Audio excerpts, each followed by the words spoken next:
안녕하세요. 오늘도 사연살롱을 찾아주셔서 감사합니다. 방송가에서 흔히 하는 말 중에 얼굴에 분칠한 것들은 믿으면 안 된다는 말이 있어요. 이 말이 특정 직종을 폄하하는 것 같아서 좀 그렇긴 하지만 솔직히 저는 이 말에 100배 공감해요. 저를 비롯해 저희 친정 식구들이 그 분칠한 인간의 연기에 8년이나 속고 살았거든요. 믿었던 사람한테 받는 배신은 정말 뼈아팠어요. 살이 찢긴 것보다 아픔이 더 깊고 오래 가거든요. 다시 곱씹어 봐야 좋을 게 없는 관계지만 그럼에도 이렇게 사연까지 보내는 건 받은 상처가 크기 때문인지도 모르겠네요. 남편과 제가 처음 만난 건 대학로 어느 소극장에서였어요. 그날은 사회초년생이었던 제가 생애 첫 연극을 보러 간 날이었어요.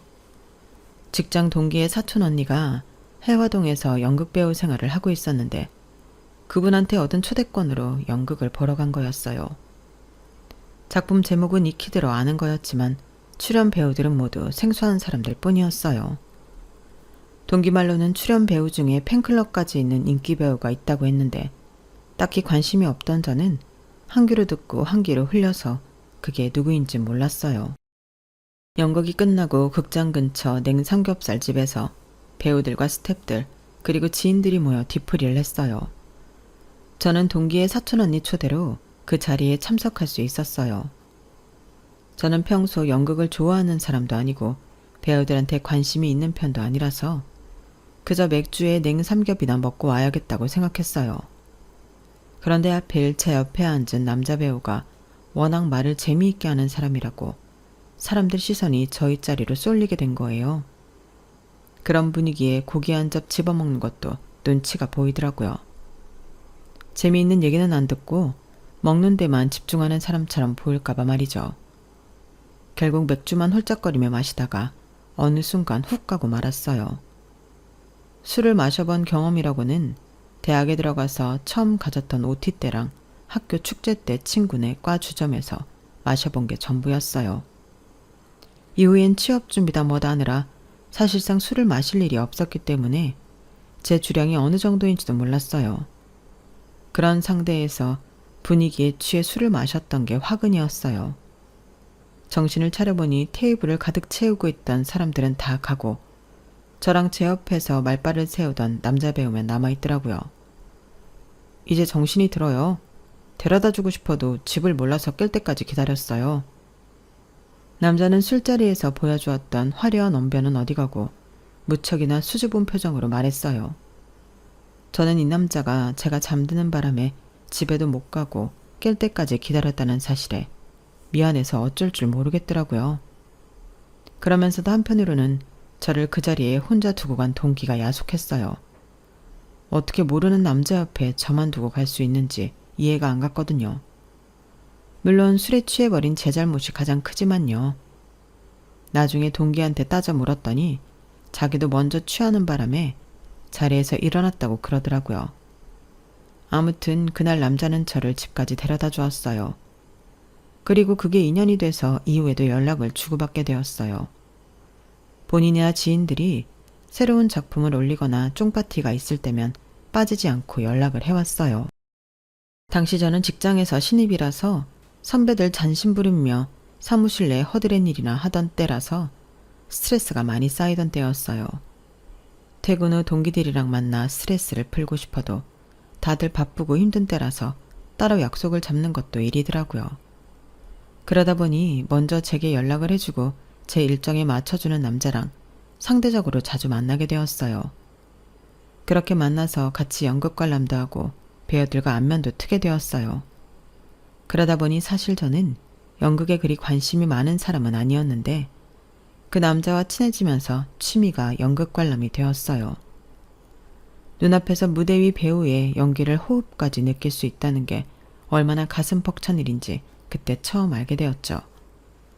그렇게 연극의 매력에 빠지게 되면서 자연스레 나를 연극으로 끌어들인 그 남자한테도 빠지게 되었어요. 남자는 무대 위에서는 왕도 되고 멋진 사업가도 되고 사랑의 목숨까지 던진 청년의 모습으로 분했지만 현실에선 편의점 아르바이트나 택배 일을 경험하며 가까스로 연기자 생활을 이어가는 무명 배우에 불과했어요. 딸이 이런 남자랑 사귄다고 하니 저희 부모님이 반가워하실 리가 없었어요. 제가 대학생 때 받던 용돈보다 월급이 적은 남자랑 만난다는데 왜 걱정이 안 됐겠어요? 그래서 잠깐 사귀는 건 몰라도 깊은 사이로 발전하지 말라는 경고를 들어야 했어요. 그런데 부모님께 인사를 시켜드리고 얼마 지나지 않아서 가족들의 반응이 완전 180도 바뀌었지 뭐예요.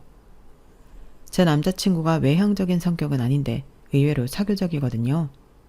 말이 좀 이상하긴 한데 실제로 그래요. 아무튼 그런 성격 덕에 평소 사람을 금방 사귀는 건 알았는데 그게 우리 부모님한테까지 통할 줄은 몰랐어요. 불과 일주일 사이에 어떻게 사람을 그대로 수어 삶았는지. 아빠는 제 남자친구를 아들처럼 대하셨고 엄마는 아예 호칭을 아들이라고 부르셨어요. 딸만 둘인 집에 아들이 하나 생긴 것처럼 남자친구는 저희 부모님한테 사랑받는 존재가 되었어요. 그런데 가만 보니까 남자친구가 아주 영악하게 저희 부모님을 꼬셨더라고요. 이를테면 이런 식으로요. 제가 사생아라서 아버지 얼굴도 모르고 자랐어요. 어릴 때 친구들이 아빠랑 목욕탕 가는 걸 볼 때마다 그렇게 부럽더라고요. 엄마가 부족함 없이 다 해주려고 노력하셨지만 할 수 없는 게 있으니까요. 그래서 말인데요, 아버님. 저랑 목욕탕 가지 않으실래요? 제가 등 밀어드릴게요. 이렇게 말하는데 어떤 아빠가 매몰차게 거절을 하겠어요. 안 그래도 아들이 없어서 목욕탕에 아들과 함께 가는 게 소원이었던 아빠인데 말이죠. 결국 남자친구의 그 말로 인해 아빠와 남자친구는 짧은 시간 동안 무척 가까워졌어요. 엄마는 엄마대로 제 남자친구를 아들이라고 부를 정도로 사이가 돈독했는데 그 이유 또한 아빠와 가까워진 것과 비슷했어요. 엄마 역시 제 남자친구의 가슴 아픈 가정사 때문에 마음이 약해지셨거든요. 당시 남자친구는 연영과를 휴학하고 작은 극단에 들어가 연극 배우 생활을 하고 있었어요. 고향이 포천이라서 출퇴근이 불가능해 혼자 서울살이를 하는 줄 알았는데 저희 엄마한테 하는 얘기를 들어보니 그 외에 다른 이유가 있더라고요. 제가 중학교 2학년 때 엄마가 재혼을 하셨는데 새아버지가 저랑 살기 싫어하셨어요. 그래서 서울 외갓집에서 외할머니랑 둘이 살게 됐어요. 하지만 안타깝게도 남자친구의 외할머니께서는 이듬해 교통사고로 갑자기 세상을 떠나시고 말았어요. 하루아침에 남자친구는 지낼 곳이 없어져 버린 거예요. 그런데 저랑 부모님이 가슴 아프게 생각했던 건 바로 그 다음이었어요. 외할머니 장례식이 끝나고 엄마가 그러더라고요. 제 동생을 임신하셨다고요. 기분이 묘하긴 했지만 그래도 동생이 생긴다고 생각하니까 기대도 되고 좋더라고요. 그런데 엄마 표정이 조금 이상한 거예요. 자꾸 미안하다는 말만 하고. 그러더니 고시원 얻어줄 테니까 서울에서 혼자 살면 안 되겠냐고 하더라고요. 새아빠가 걱정을 하신다는 거예요. 제가 동생한테 해코지하지 않을까 해서요. 그런 소리까지 듣고 어떻게 같이 살겠다고 하겠어요. 그래서 그때부터 고시원에서 혼자 살았어요. 명절에도 좁은 고시원 방 안에서 외롭게 혼자 지내서 그런가?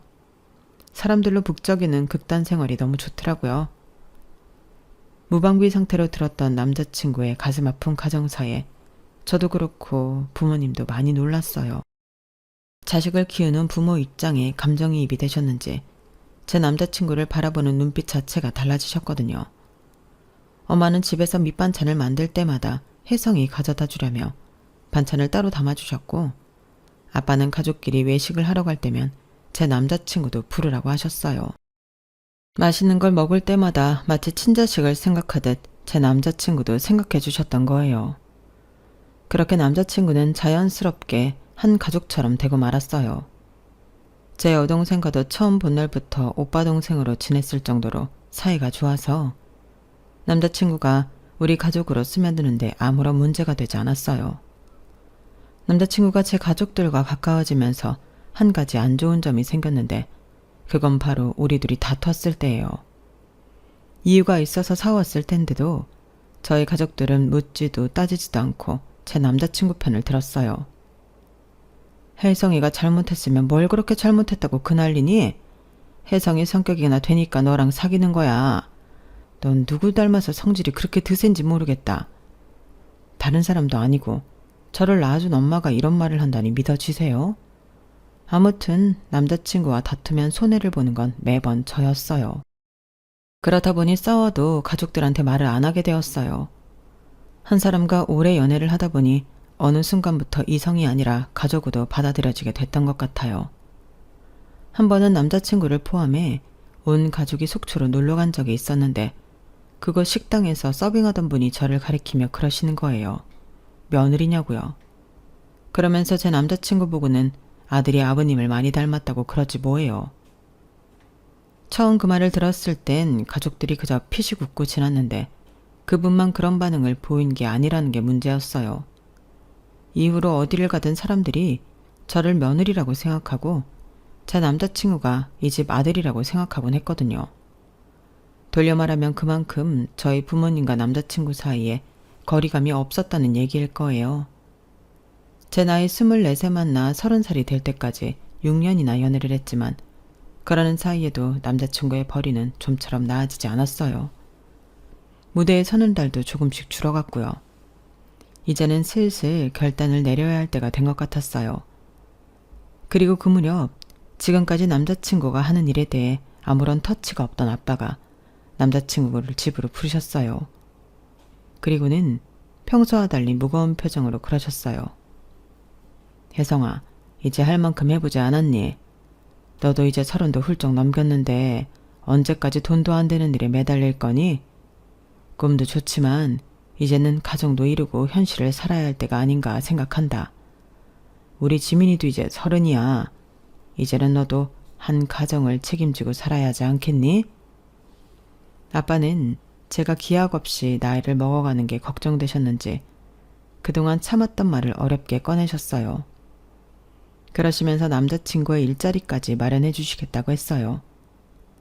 아빠 말씀이 틀린 것도 없고 거기다 일자리까지 주신다니 이보다 좋을 수는 없는 조건이지만 그렇다고 하루아침에 하던 일을 포기하고 아빠 뜻에 따를 수도 없는 일이었어요.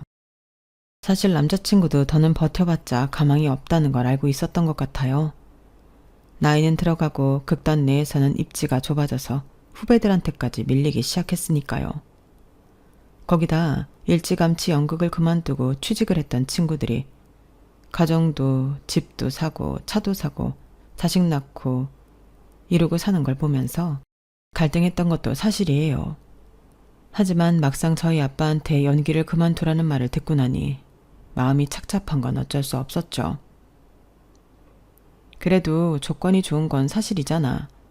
자기처럼 경력이 없는 사람한테 그런 자리를 준다는 건 쉽지 않은 결정이라고. 아빠가 신경 많이 쓰신 것 같으니까 한번 해보는 게 어떨까? 이제 우리도 30대야. 언제까지나 꿈을 쫓아 살 수는 없다고. 남자친구가 결정을 내리지 못하고 지지부진하게 시간만 끄는 것 같아서 보다 못한 제가 끼어들었어요. 그런데 제 말이 기분이 나빴던가 봐요. 야, 너 내가 우습냐? 니네 아빠가 날 한심하게 보니까 네 눈에도 내가 병신 같아 보여? 그래, 나도 내가 배우로서 가망 없는 거 알아. 그래도 지금까지 해온 게 있는데 어떻게 한순간에 끊고 사냐고. 한 달만 시간을 줘. 남자친구는 그렇게 말을 하고는 한 달 동안 가까운 동남아로 배낭여행을 다녀오겠다고 했어요. 생각을 정리하고 싶다고요. 하지만 그마저도 본인이 감당할 능력이 안 돼서 결국엔 제가 왕복 비행기표와 현지에서 쓸 비용을 지원해 주었어요. 그렇게 한 달 동안 태국과 인근 국가를 여행하고 돌아온 남자친구는 결심이 섰는지 극단에서 나와 저희 아빠가 주선해준 직장에 취직을 했어요. 남자친구 최종 학벌이 대학 중퇴였기 때문에 봉급은 고졸 사원에 맞춰줬어요. 원래는 한 달간의 인턴 기간 이후 고용할지 말지를 결정하는 거였지만 저희 아빠 덕분에 제 남자친구는 미리 고용 승인을 받을 수 있었어요. 인턴 기간 동안 큰 사고만 치지 않는다는 조건 하에 말이죠. 그렇게 30대 중반 나이에 중소기업에 입사한 남자친구는 생각보다 빨리 회사 생활에 적응해 나갔어요. 타고난 성격이 빛을 발한 셈이었죠. 입사하고 이듬해 우리는 드디어 결혼식을 올리게 되었는데 남편 쪽 가정사를 다 아는 저희로서는 결혼식을 어떻게 진행해야 할지 난감했어요. 솔직히 자식을 버리다시피 하고 재혼을 하신 시어머니인데 저라고 만나서 좋은 얼굴을 할 수 있겠어요? 차라리 안 보고 사는 게 속 편하죠. 하지만 남편 입장에서 생각하면 인생에 한 번뿐인 결혼식에 부모님을 모시지 않는다는 건 서글픈 일이잖아요. 그래서 어렵게 물었더니 의외로 쉽게 대답하더라고요. 뭐하러 불러? 어차피 날 아들로 생각도 않는 사람인데. 아마 불러도 안 온다고 할걸? 그냥 너희 쪽 식구들만 모시고 조촐하게 하자.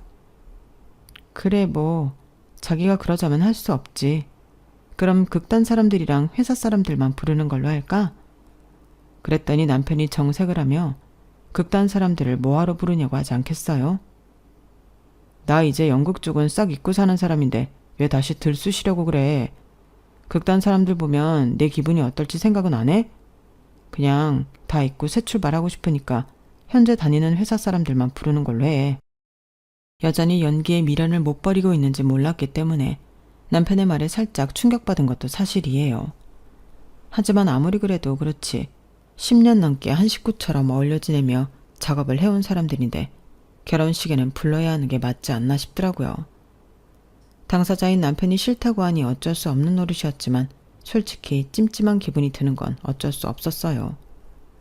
결국 결혼식은 저희 쪽 집안분들과 부모님, 지인, 제 친구들과 남편 직장 동료들만으로 조촐하게 진행했어요. 돌이켜 생각해보면 남편과 알고 지낸 건 꽤 되지만 정작 남편의 가족이나 가까운 사람들을 만나본 적이 없었어요. 처음 연애를 시작할 때만 해도 극단 사람들과 자주 보긴 했지만 연애 기간이 길어지면서 점점 뜸해지게 됐거든요. 저도 회사에서 연차가 늘어나고 업무량이 늘어나면서 전처럼 개인적인 시간을 내기 힘들어졌거든요. 그러다가 남편이 극단을 나오기 2, 3년 전부터는 아예 극단 사람들과 연락이 끊어진 상태였어요. 그래서 청첩장을 보내기도 좀 그래서 남편이 원하는 대로 따로 연락을 하지 않았어요. 만약 그때 극단 사람 중 누구한테라도 저희 부부의 결혼 소식을 알렸더라면 지금과 같은 비극적인 결말은 없었을 텐데 말이에요. 연기를 그만두고 직장 생활을 시작한 남편은 어느새 완벽하게 직장인의 삶에 녹아들게 되었어요. 자신이 언제 연기를 했나 싶을 정도로 생활 패턴이며 사고방식까지 완벽하게 변해버렸거든요. 그래서 저도 부모님도 그 부분에 있어서는 걱정을 하지 않았던 것 같아요. 저희가 결혼을 한 이후에야 아빠한테 들은 얘긴데 그동안 아빠가 하시던 사업이 많이 힘들었던가 봐요. 하루라도 빨리 회사를 접고 손을 터는 게 이득인 상황이었지만 저랑 여동생 걱정에 그러지 못하셨던 거죠. 그러던 차에 여동생이 먼저 결혼을 하게 됐고 이제 저 하나 남은 상황이었어요. 그런데 맞사위감이 결혼에는 관심도 없고 사귄 지 5년이 넘도록 돈도 안 되는 연극만 하고 있으니 얼마나 속에서 천불이 나셨겠어요. 그렇다고 내 자식도 아닌데 함부로 연기를 해라 말아라 할 수도 없는 노릇이라서 소가리만 하시다가 더는 회사를 지탱할 수 없는 상황이 돼서야 맞사위감한테 현실적인 얘기를 꺼내셨던 거예요. 결혼식을 앞두고 저희 부모님은 사시던 집도 팔고 경기도 신도시로 이사를 하셨어요. 공기 좋은 곳에서 텃밭도 가꾸시고 소일거리를 하시며 노년을 보내시겠다면서요. 하지만 천성이 부지런한 아빠는 그곳에 가셔서도 쉬지를 못하셨어요. 일주일도 안 돼서 일을 찾아 나서셨거든요. 집에 가만히 앉아있자니 좀이 쑤셔서 도저히 안 되겠다며 근처 식당에 취직해 숯불을 피우는 아르바이트도 하시고 이후에는 부모님이 사시는 아파트 상가에 있는 편의점에서도 일을 하셨어요. 환갑을 바라보는 연세임에도 일의 귀천을 가리지 않은지 말이죠. 그런 아빠가 대단하다고 생각하면서도 한편으로는 그래도 이제 그만 쉬시는 게 낫지 않을까 생각했어요. 네 아빠는 사막에 던져놔도 자기 먹고 살 길은 찾아낼 양반이다. 그러니 우리 걱정하지 말고 니들이나 잘 지내. 환갑을 바라보는 부모님이 연고도 없는 지방으로 내려가신 게 마음에 걸려서 연락을 드렸더니 엄마는 오히려 저희 걱정만 하시더라고요. 밝은 목소리를 들으니까 어쨌든 잘 지내시는 것 같아서 안심이 됐어요. 그런데 얼마 뒤 동생한테 전화가 온 거예요. 잔뜩 화가 난 동생은 다짜고짜 이렇게 묻더라고요. 언니, 알고 있었어? 아빠가 평일엔 식당 일 하시고 주말엔 편의점 알바까지 하신다는 거? 엄마랑 통화하면서 들었어. 아빠는 그 연세에 무슨 힘이 남아서 젊은 애들이라는 일까지 하신다고 그러는지 모르겠다. 그러자 동생은 수화기 너머로 한숨을 푹 쉬더니 그러는 거예요. 그게 누구 때문인데 아빠가 왜 그렇게까지 해서 돈을 벌어야 하는지 몰라서 그래? 언니랑 형부 때문이잖아. 언니 결혼할 때 아빠가 전세 보증금 해줬지. 게다가 그 집 채우는 혼수도 아빠가 다 해줬잖아. 안 그래? 그 돈이 어디서 났겠어. 엄마 아빠 노후 자금으로 남겨뒀던 집 팔아서 언니 결혼하는데 다 쓰신 거라고. 지금 엄마랑 아빠가 사는 집 그거 임대 분양 받은 집이야. 서울에서는 보증금이 감당이 안 돼서 지방까지 내려가신 거라고. 말이 좋아 분양이지. 10년 뒤 분양받기 전까지 매달 월세 내며 살아야 하는 집이란 말이야. 있는 돈 보증금으로 다 넣고 생활비에 관리비에 임대료까지 부담해야 하는데 어떻게 엄마 아빠가 집에서 놀 수 있겠어. 한 달에 고정적으로 나가는 돈만 해도 300원 되는데 놀면서 어떻게 그 돈을 감당하겠냐고. 언니랑 형부 정말 그러는 거 아니야. 양심이 있으면 당장 전세금 빼서 아빠 드리란 말이야. 동생의 전화를 받기 전까지 저는 아무것도 모르고 있었어요. 그저 집 한 돈으로 공기 좋은 곳에 집을 얻어가신 줄로만 알았거든요. 그런데 그게 다 제 결혼 자금 만들어주시느라 할 수 없이 그런 결정을 내리신 거라니 억장이 무너지는 것 같았어요. 솔직히 제가 맞다리기는 해도 그동안 부모님께 해드린 게 하나도 없었어요. 해드린 건 고사하고 늘 도움만 받아왔거든요. 결혼만 해도 그래요. 동생 내외는 결혼 자금도 둘이 알아서 마련한 덕에 저희 부모님은 축의금 받은 거 신혼여행비로 쓰라고 주신 것밖에 없거든요. 그런데 저희 부부는 내 부모 노후 자금까지 빼먹었으니 무슨 말을 할 수 있겠어요. 모르면 모를까 알고는 그냥 있을 수가 없어서 그날 밤 남편한테 낮에 있었던 얘기를 했어요. 그리고는 전세금을 빼서 부모님께 돌려드리고 우리는 우리 힘으로 구할 수 있는 수준의 월세 원룸을 구해서 이사를 하자고요. 저는 당연히 남편도 흔쾌히 그러자고 할 줄 알았는데 뜨뜨미지근한 반응을 보이지 뭐해요. 에이, 기왕 해주신 건데 그냥 살지 그래. 괜히 보증금 빼서 드리면 장인어른이랑 장모님이 좋아하시겠냐고. 우리 마음 편하자고 보증금 빼서 드리면 장인 장모님 마음은 반대로 무거워질 거 아냐. 내가 나 편하자고 그러는 게 아니라 이치적으로 그렇잖아. 그리고 이미 경기도로 이사까지 하셨는데 이제 와서 그 돈 드린다고 뭐가 달라져? 괜히 부모님 마음만 상하게 하는 거지. 아니, 난 돌려드리기 싫다는 게 아니라 부모님 입장에서 생각을 해봐야 한다 이거지. 제 귀가 팔랑귀라서 그런 건지 모르겠지만 남편의 말을 들어보니 그 말도 틀리지 않은 것 같았어요. 이제 와서 돈을 드린다고 부모님이 받으시겠어요? 그럴 바에는 차라리 매달 생활비를 좀 보태드리는 게 어떨까 싶더라고요. 그래서 남편한테 말을 꺼냈더니 남편이 한숨을 푹 쉬는 거예요. 지민아, 우리 애 안 가질 거야? 아니 막말로 애 없이 딩크족으로 살 생각이라면 버는 족족 부모님한테 드리든 어쩌든 상관없어. 그런데 우린 그런 거 아니잖아. 지금 네가 너희 부모님 생활비 대드리자고 하는 건 바꿔 말하면 미래에 있을 우리 아이한테 들어가야 할 돈을 미리 빼서 드리자는 거랑 같은 거야. 어때? 그래도 되겠어? 나는 네가 어떤 결정을 내리든 상관없어. 너도 알다시피 난 너희 부모님 좋아하고 존경하니까. 다만 태어나지도 않은 아이한테 가야 할 몫을 미리 뺏는다는 게 글쎄다. 과연 잘하는 일일까?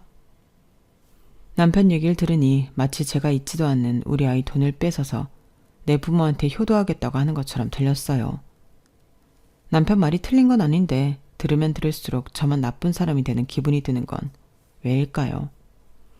아무튼 남편의 말장난에 휘둘리긴 했지만 그래도 당장 부모님의 어려움을 모른 채 할 수는 없었어요. 그래서 매달 생활비 일부를 떼서 부모님 용돈으로 보내드렸어요. 엄마는 한사코 마다하셨지만 저도 그냥 물러설 수만은 없어서 괜히 허세를 부렸어요.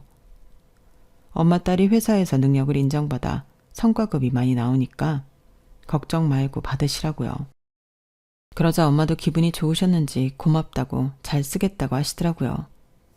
딱히 남편 허락을 받은 건 아니지만 일전에 말을 하기도 했고 남편도 부모님께 생활비 보내드리는 걸 반대하지는 않아서 일단 공동 생활비에서 보냈어요. 그리고 남편한테 사후 보고를 했는데 글쎄 남편이 버럭 화를 내지 뭐예요. 이미 일 다 저질러 놓고 이제 말하면 무슨 소용이냐면서 저를 못 믿겠으니 앞으로는 공동 생활비 관리를 자기가 하겠다는 거예요. 자기야, 이게 그렇게 화를 낼 일이야? 원래는 우리 집 빼서 보증금 다 드렸어야 하는 거야. 그걸 몇 푼 안 되는 용돈으로 퉁치는 셈이라고. 그리고 자기도 용돈 보내드리는 거 상관없다며. 그래놓고 이제 와서 왜 성질이야? 야, 그건 어디까지나 네가 하도 강요하니까 어쩔 수 없이 그러자고 한 거지. 솔직히 어떤 미친놈이 처갓집에 돈 보내고 싶겠냐?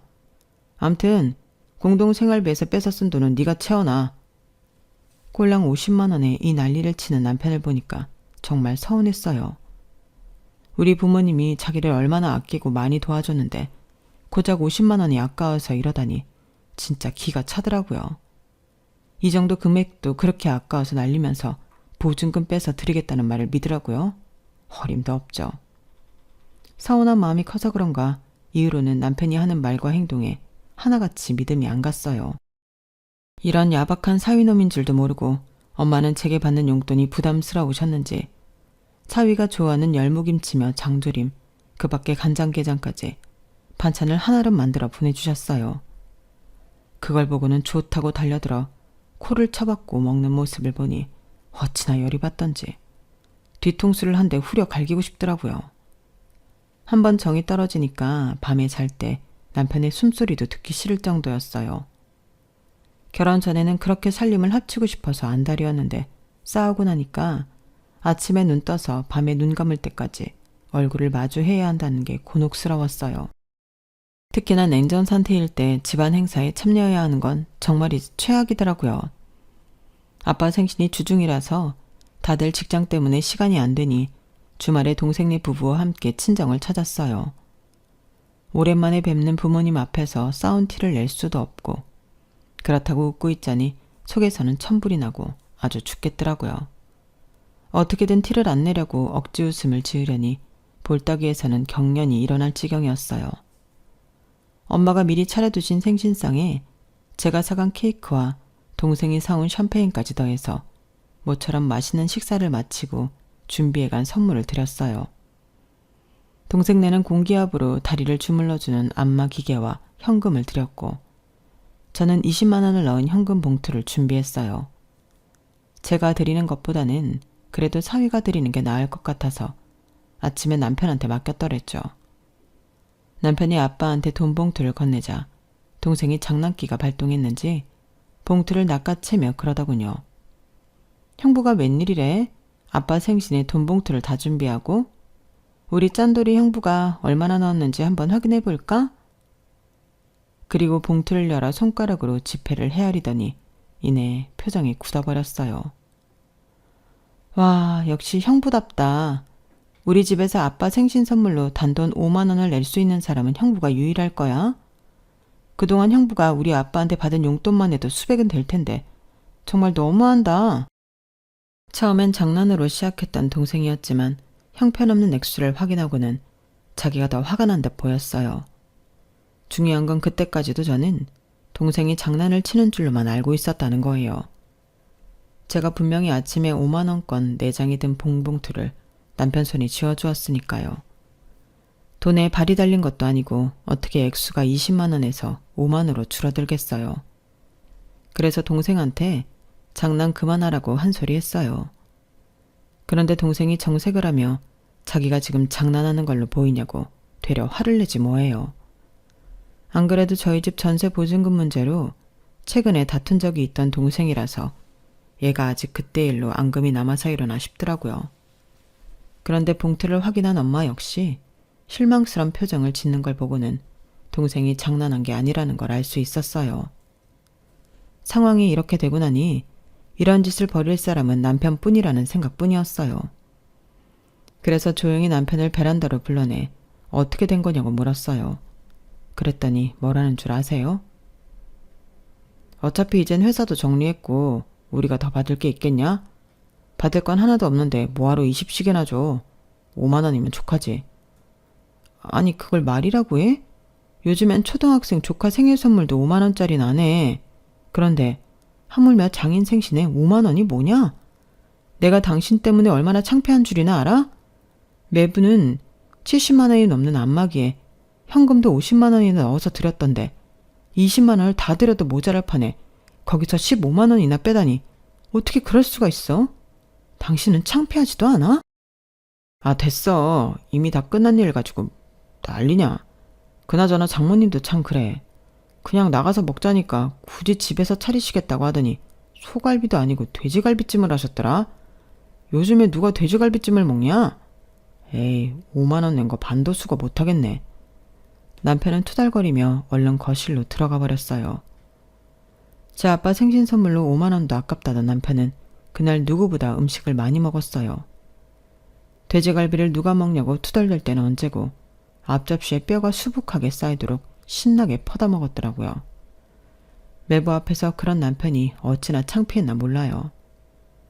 집으로 돌아오기 전 30만 원을 넣은 돈 봉투를 아빠 책상 위에 두고 왔어요. 뒤늦게 발견하신 아빠가 전화를 하셔서는 그러시더라고요. 혜성이한테 너무 뭐라고 하지 마라. 그래도 그놈이 나한테는 아들이나 진배 없는 놈 아니냐. 칭찬 고래도 춤추게 한다고 그러잖니. 네 남편 흠결만 보려 하지 말고 늘 잘한다 잘한다 칭찬부터 해줘. 그럼 혜성이도 차차 나아질 거다. 아빠는 당신 맞사이가 어떤 마음으로 5만 원밖에 안 드렸는지 모른 채 끝까지 맞사이 편을 드셨어요. 그런 모습에 저는 더 속이 상하더라고요. 그래서 다음날 친구와 회화동에서 만나 술잔을 기울이며 신세한탄을 했어요. 그런데 그 주점에서 반가운 얼굴을 만나게 된 거예요. 저 아는 입사 동기로 남편과 만났던 그 연극 뒤풀이에 저를 데려가 주었던 그 친구였죠. 입사 2년 만에 결혼을 하고는 바로 회사를 그만뒀었는데 최근에 다시 재취업에 성공했다고 하더라고요. 정직원은 아니고 계약직, 애 딸린 유부녀의 경단녀를 정직원으로 받아줄 회사가 어딨겠어. 그런데 지민 씨는 아직 회사에 다니는 걸 보면 미혼이야? 아니 작년에 결혼했어. 자기도 알 거야. 자기 사촌 언니네 극단에서 같이 있었던 이혜성 씨. 제가 남편 이름을 말하자 동기는 얼굴이 창백하게 변해버렸어요. 그리고는 믿을 수 없다는 듯 확인을 하더라고요. 자기가 혜성이 오빠랑 결혼을 했다고? 이거 완전 개쓰레기네. 지네 엄마는 우리 언니한테 맡겨놓고 지는 세상가를 가? 얼굴이 벌겋게 변해서는 제 앞에 있던 술을 벌컥벌컥 마셔댔어요. 그리고는 충격적인 얘기를 시작했어요. 그동안 남편이 숨겨왔던 진짜 남편에 대해서요. 남편은 애초에 대학에 들어간 적도 없었고 지방에 있는 작은 극단에서 활동을 하던 배우였다더군요. 그러다 농화로운 연영과 학생들을 만나서 함께 어울리다가 그중 한 여학생의 도움으로 서울에 있는 극단에 들어가게 된 거예요. 도움을 준 여학생이 바로 동기의 사촌 언니였죠. 옷가방 하나 딸랑 들고 서울로 상경한 남편은 동기의 사촌 언니 원룸에서 함께 지냈다더군요. 그렇게 시작된 동거는 저를 처음 만났던 그때까지도 이어지고 있었어요. 제가 남편과 알게 되고 얼마간은 친구로 지냈으니까 그때 사촌 언니랑 사귀고 있었던 건 사실 문제가 될 일은 아니었어요. 문제는 저랑 사귀게 되었을 무렵에도 사촌 언니랑 사실혼 관계였단 거예요. 그냥 둘이서만 같이 살았던 게 아니야. 시골에 있던 자기 엄마까지 서울로 모셔와서 같이 살았다고.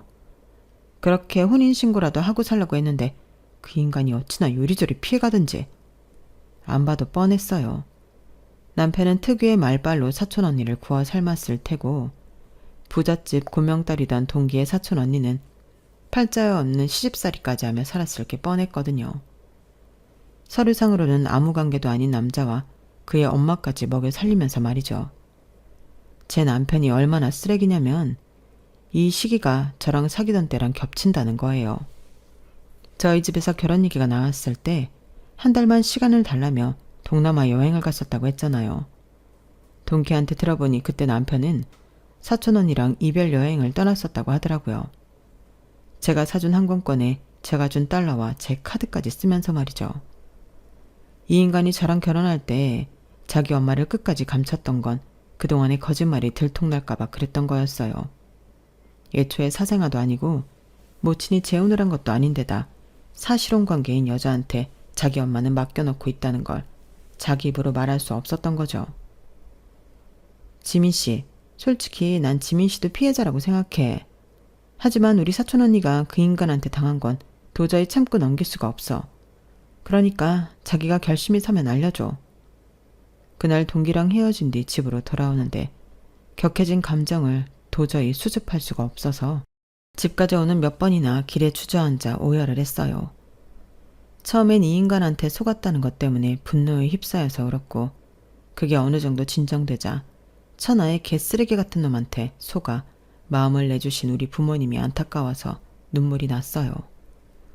저도 이렇게 힘든데 그동안 자식처럼 믿고 아끼셨던 부모님은 오죽하랴 싶었거든요. 그래서 더 용서할 수 없었어요. 하지만 복수를 할 때 하더라도 일단 부모님께 사실을 알리는 게 먼저일 것 같았어요. 그래서 다음날 월차를 내고 친정으로 향했어요. 그리고 회사 동기한테 들은 얘기를 전했죠. 솔직히 그 말을 하기 전까지도 혹여 부모님이 충격을 받아 쓰러지시면 어쩌나 걱정을 했는데 이게 웬걸. 저보다 더 담담하시지 뭐예요. 물론 화를 내시긴 했지만 여러 가지 복합적인 감정으로 화를 내시는 게 아니라 정말 딱 한 가지 감정으로 화를 내셨어요. 그 감정은 바로 분노였어요. 이런 쓰레기 같은 자식이 감히 내 딸을 가지고 놀아? 얼굴에 분칠한 놈들을 믿지 말라고 하더니 그 말이 찰떡이었네 그래. 넌 어쩔 셈이냐? 그 놈을 용서해 줄 생각은 아니겠지? 그러자 엄마는 손사래를 치며 말씀하셨어요. 아우 됐어. 사람은 고쳐 쓰는 거 아니라고 했다. 지 부모까지 팔아가며 남의 등쳐먹고 사는 놈들은 절대 못 고쳐. 걸레는 빨아도 걸레야. 그 악취가 어디 가냐고. 그러니 차라리 잘 됐어.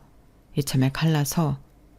그놈한테 쏟아부은 시간이 아까워 머뭇거려진다면 절대 그러지 마라. 시간 끌어봤자 그놈만 좋은 일 시키는 거니까.